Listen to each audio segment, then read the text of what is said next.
Hi everyone, my name is Alipa Singh. My student ID is 110335. Our selected company is BNZ Bank and my role is HR manager. Okay. My name is Manveer Singh. My student ID is 110631 and my role is customer service manager.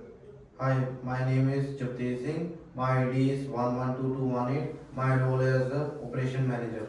Hi everyone, my name is Arvind. My student ID is 108578. My role is a manager. Okay. BNZ Bank Group of Roles Script, Internal and External Compliance. Scene 1. Inadequate planning, poor awareness of legal requirements, or no proper training and documentation are likely to be first stage failure of compliance at the input stage. And when an organization or router platform, including the unavailability of input in compliance, can become normal, a series of input failure invariably leads to continued violations that are met by legal, financial, and reputation harm, which multiply per incident. Venue is at a BNZ Bank inside a meeting room. Hello everyone, we are holding this meeting because of a number of decomposed findings of recent compliance review. This result reflects several violations of our practice in our quality management structures and inability to meet our audit requirements in the operations. And to add to all, we have gotten flagged a violation of Health and Safety at Work Act and the possible violation of the Employment Relation Act. We are here to know about what went wrong, and we are here to ensure that it does not happen again in future. So summary for our role play. BNZ has been facing routine and external analysis. The latest quality management review measure revealed in customer experience, weak documentation of the service procedures, and failure to the meet performance standard in 5 branches. This exposed the flaw in standardization of in-house procedure and evaluation procedure. At the same time, internal operation audits were not done or not completed into successive quarters. The Nunin and the Otahu branch lacked financial accounts and evaluation of performance. Externally, a complaint has that was sent anonymously, resulting in an inspection by WorkSafe New Zealand, which found a breach of safety precaution in one of the suburban branches. More than 6 months passed since the last fire drill, and workstation of staff were never assessed in terms of ergonomics. In addition, one of the ex-workers has filed a complaint regarding unfair dismissal and violation of the Employment Relation Act, indicating the absence of even warning and subjectively in the filing procedure. So, as a HR manager, I am to be blamed that about the breach of employment law in this case. In dismissal, it is true that we didn't institute 3 stages of disciplinary process. It was verbal, but no written warning were given. We had judged the worker has currently appealed the sacking. So what do you think? Here, the Employment Relations Act require fair procedure. This puts up at the risk of liabilities of lawsuits and negative publicity. And why did your group circumvent policy? Yeah, because I had pressure because of the performance and as a branch manager. This is no excuse. It was an evident negligence. Yes, as an operation manager, I would like to talk about failures of operation audits. There were 2 branches where audits were not done due to staff shortage. The team leaders were not trained on how to carry out audit procedures and the purpose of the same. This had an effect of material records and inaccurate financial records.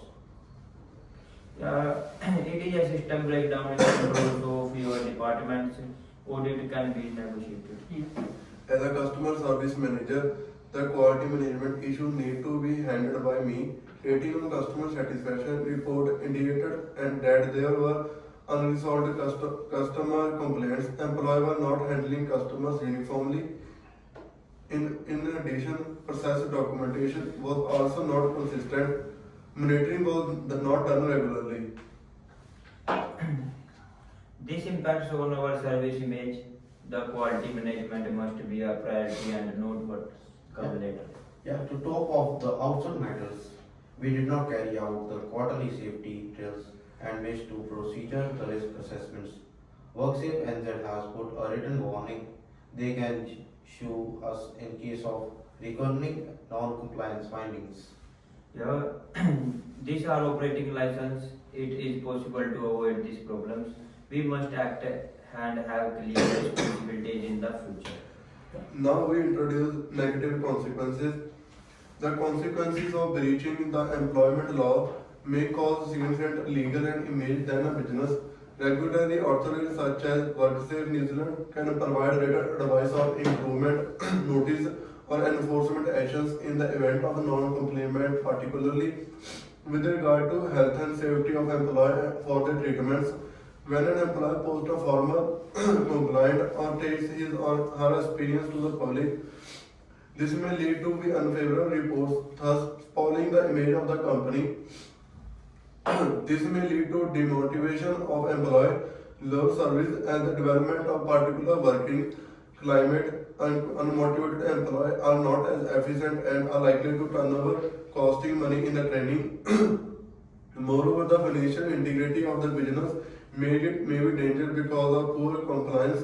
As a result, a lost or unfiltered trails, after which the stunner and it will raise concerns in the long run, such as problem compromise the development of relationship between the customer and the organization, the trust and the long-term business sustainability, and the achievement in the competitive market. Yeah, you all know several accounts we have failed, and I want plans to action on each of you. In 48 hours, we meet again and go on the correction and long-term strategy. This should never repeat meeting again. Scene 2. Positive Now outcome. scene two now? Yes, sir. Good, thank you, very good. Treating compliance problem and resolving integrity. Heading follow-up visit of a BNZ meeting room. Each and all departmentals had come back with corrected plans and tactics to ensure they are fully in the track of the entire internal and external. Welcome back everybody. The final meetup was challenging yet unavoidable. Thank you very much that you were so quickly in replying. In this day we discuss your action plans. Ajapal, could you initiate the areas of HR complaints? Yeah, sure. Our discipline policy has been deregistered, designed, and the team leader have been made aware of the Employment Relation Act. We have established a 3 warning system which has to be documented at all levels. Filing have to be centralized. We are also introducing refresh courses of employment law after every 6 months. That is what the structure should be, what concerning the present law case. Yeah, we are undertaking a mediation program with the previous staff. So there is a legal concern involved. We are assuming total responsibility. Yeah. On the audits of the operation, we have trained 10 new audit officers to audit by regions. A digital checklist is now being received by each branch where the monthly audit is not carried out. The system automatically is scaled to me. We also computerized and financial reporting to, as a result, have a live audit trial. Yeah, this will help to avoid gaps in the future. Good job. We have introduced a customer experience improvement program in order to address quality problems. Employees are now affecting a uniform guideline of service checks, and all these are recorded in our CRM. We have also integrated random checks on the quality. There is now quality manager that has been employed to manage this. This solved the problems of inconsistency. How have the feedbacks been? We have already experienced 30% decline in the number of customer complaints last month. And to be on the outside, practicing of fire drills is now performed by all branches. Economic measurements are being conducted. Our health and safety training are also revised. All branches will be required to conduct monthly reports, which will be discussed by the regional managers. What of work safe and redundant. Yeah, we provide our corrective plans, which has also been reviewed and agreed on the part of the compliance improvement exercise. We consequently eliminate and branch in their first-hand watch list. Okay, so now I would like to speak about solution summary. To monitor internal quality management and compliance of operation in BNZ, some strategic initiatives were put in place. A thorough documentation of the CRM and the quality checklist to maintain the standards of service was established, and this was backed up by the appointment of a quality manager who monitored the implementation of the same. The random audit of services were also introduced on a month-by-month basis to carry out early detection of error and correct them, and retraining of staff to improve services to the customer through review of services was also carried out. Another solution was to incorporate a digital audit tool in operation so as to provide real-time notice to the management in the time to make corrections irrespective of external compliance, especially the area of health and safety and employment law. The bank made a full review and recalled the HR policies. Yeah. Now what has become obvious is that compliance has to be a part of our culture. It cannot be and cannot be taken as a matter to be done one a year. Yeah, I am agree with you, Aryan. We have also established monthly interfunctional compliance meeting. Yeah. In our strategy, I have included compliance in the team KPIs. This is the responsibility of every manager. And we use the customer trends to monitor compliance to quality of services. It is an up and down system. Yeah, so now I would like to talk about the final results and outcome that we received. In a bid to record serious improvement, our bank BNZ has made major changes at the process input level. The bank amended its standards on compliance so that it could fit more in the regulatory rules with Department of Internal Affairs and Work Safe New Zealand.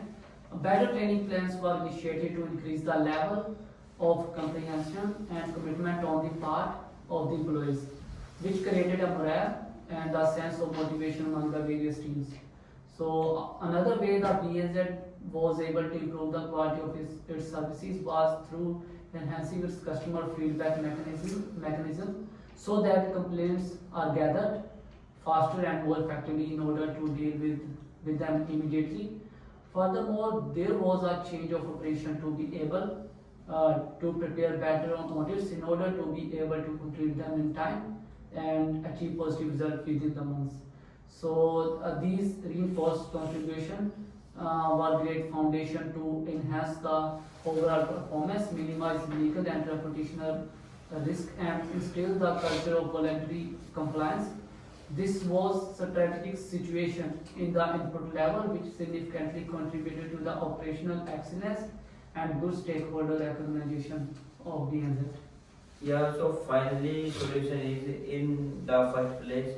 We understand the necessity of cooperation in the realization of our objectives. Being compliant is not only about obeying law, it proves to be a leader who take pride in high standards. These standards need to be explained, and we should never fail to be responsive in case of any problems, because problems are solved before they grow out of hand. And such attitude and consistency planted the basis of the process. Thank you everybody Thank for you. joining us today. Thank you. Thank you so much. Finish. That's all for today. Okay, good. At least you cover the employment law, you cover the financial compliance, internet estate compliance. Okay, good luck. Okay, I got one more to go. Okay, good. Thank you.